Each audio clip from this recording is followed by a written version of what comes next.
కలుగుతుంది. అలా కలిగింది అంటే వారి సద్గుణములు వారి దీప్తిగా వ్యక్తమయ్యాయి. అది సౌందర్యం. ఆయనని ఉపాసన చేసిన వారే అంత సౌందర్యమైతే ఆయనే అంత సౌందర్యం. ఇంకా అది అక్కడ భగవత్ సౌందర్య వర్ణనం.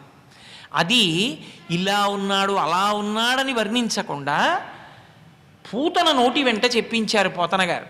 అద్భుతమైనటువంటి రీతిలో ఆవిష్కరింపజేశారు. ఆవిడంది కృష్ణుణ్ణి చూసి, నాచనుబాలొక గుక్కెడు ఓ చిన్ని కుమార త్రాగు మొయ్యన పిదపన్ని చెలువ వెరుగవచ్చును నా చెలువము సఫలమగును నలినదలాక్ష అంది. కళ్ళ గురించి చెప్పింది. మొదట పిలవడం ఏమని పిలిచిందంటే నలినదలాక్ష అని పిలిచింది. అంటే పద్మముల వంటి కన్నులున్నవాడా అని పిలిచింది. అంటే అసలు భగవంతుని యొక్క సౌందర్యం ఆ కన్నులే. ఎందుకంటే శరీరంలో ఏ అవయవం నవరసాలని వ్యక్తం చేయదు, కన్నులొక్కటే నవరసాలని వ్యక్తం చేస్తాయి. ప్రత్యేకించి దయ, కారుణ్యము అభివ్యక్తమయ్యేది కన్నులలోంచే వ్యక్తమవుతుంది. ఆ కన్నులకున్న సౌందర్యం అటువంటిది. నిద్రపోతున్నా కూడా ఆయన కన్నులలో ఉన్నటువంటి కారుణ్యం అటువంటిది. అందుకే నలినదలాక్ష అని పిలిచి, ఎంత అందంగా ఉన్నావురా అని, నాచనుబాలొక గుర్కెడు ఓ చిన్ని కుమార త్రాగు మొయ్యన పిదపన్ని చెలువ మెరుగవచ్చును. రాక్షసీ బుద్ధి ఉంది కదా లోపల. ఇంత అందమైన వేషం ఎందుకు కట్టానో తెలుసా? ఈ అందం నిలబడకూడదని. ఏది? నా చనుబాలొక్క గుక్కెడు తాగు, ఆ తర్వాత ఈ నీ అందం చూడొచ్చు, నా అందానికి సార్థక్యం నువ్వు తెలుసుకోవచ్చు. అంటే నేను ఇంత అందగత్తెని కాను, నేను ఇలా ఎందుకున్నానంటే నువ్వు ఇలా బ్రతికుండకుండా ఉండడానికి, నిన్ను చంపడానికి వచ్చాను. నా ప్రజ్ఞ ఆవిష్కృతమవుతుంది, నీ అందం గతి తప్పిపోయి నల్లపడిపోవడంలో బిగిసిపోవడంలో తెలుస్తుంది. ఏది తాగు ఒక గుక్కడు అంది. పసిపిల్లవాడు కదా, ఆయనకి అర్థం అవుతుందా? ఆయనకి అర్థం అవ్వాలని కాదు, భగవంతుణ్ణి చూసినప్పుడు రాక్షసీ గుణములున్న వాళ్ళు కూడా ఏదో ఒక స్తోత్రం చెయ్యకుండా ఉండలేరు. అది ఈశ్వరుని యొక్క ప్రజ్ఞ. అందుకే నలినదలాక్ష అని ఆయన సౌందర్యాన్ని స్తుతించింది. తీసి ఒళ్ళో పెట్టుకుంటోంది.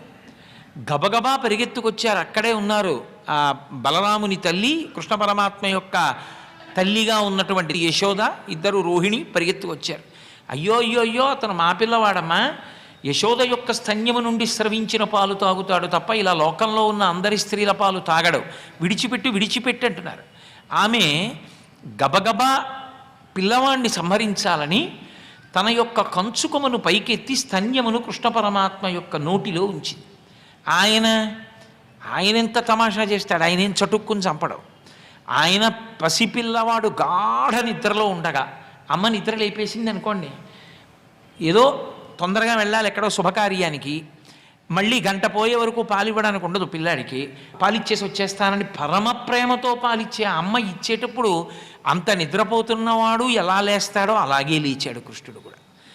మేల్కొన్న తెరగున మెల్లన కనువిచ్చి క్రీగంట చూచుచు గిదిసి నీల్గి ఆవులించుచు చేతుల అదరంబున జాపి యొదిగిలియా కొన్న యోజనూది బిగుచన్ను కవకేల కబళించి పీడించి గుక్క గుక్కకు గుటుకు గుటుకు మనుచు ఒక రెండు గుక్కలను విధ ప్రాణముల సైతము మేనిలో సత్వమెల్ల త్రావె నదియును గుండెలు తల్లడిల్ల జిమ్మ తిరుగుచు శిరముయు నెలవ్రాల ఇతర బాలుల క్రియవాడ వివు కాదు చన్ను విడువుము విడువుము చాలుననుచు. ఎంత అద్భుతమైనటువంటి ప్రత్యక్ష ప్రసారం చేశారంటే పోతన గారు, మేల్కొన్న తెరగున మెల్లన కనువిచ్చి క్రీగంట చూచుచు గిదిసి నీల్గి. ఆ చిన్ని కృష్ణుడు మంచి గాఢ నిద్రలో ఉండగా అమ్మే పాలివ్వడానికి వస్తే ఎలా నిద్రలేస్తాడో అలా ఎంతో కష్టం మీద కనురెప్పలు విప్పినట్టుగా ఇలా విప్పి చూసి మళ్ళీ ఇలా కళ్ళు మూసుకుని ఆ చిన్ని బోసునోరు విప్పి ఆవలించి ఇలా ఒళ్ళు విరుచుకున్నట్టుగా ఒళ్ళు విరుచుకుని అమ్మ కనపడేటప్పటికి ఆదరంతో చెయ్యెత్తి అమ్మ గుండెల మీద వేసినట్టుగా చెయ్యెత్తి ఆ పూతన యొక్క స్తన్యం మీద వేసి ఒక్కసారి ఆదరమ్మున గిదిసి నీల్గి ఆవులించుచు చేతుల ఆదరంబున చాపి ఒదిగిలి యాకొన్న యోజనూది బిగిచన్ను కవకేళ కబళించి పీడించి గుక్క గుక్కకు గుటుకు గుటుకు మనుచు. పసిపిల్లలు పాలు తాగేటప్పుడు గుటుక్కు గుటుక్కుమని శబ్దం కూడా వినపడుతుంటుంది. అలా గుటుక్కు గుటుక్కుమని ఆ స్తన్యాన్ని పట్టుకొని పూతనా స్తన్యము నుండి 2 గుటకలు వేశాడు.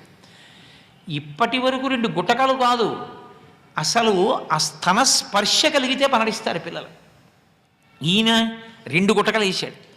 2 గుటకలు వెయ్యగానే ఆవిడంది, జిమ్మ తిరుగుచూ నిలువక శిరమువ్రాల.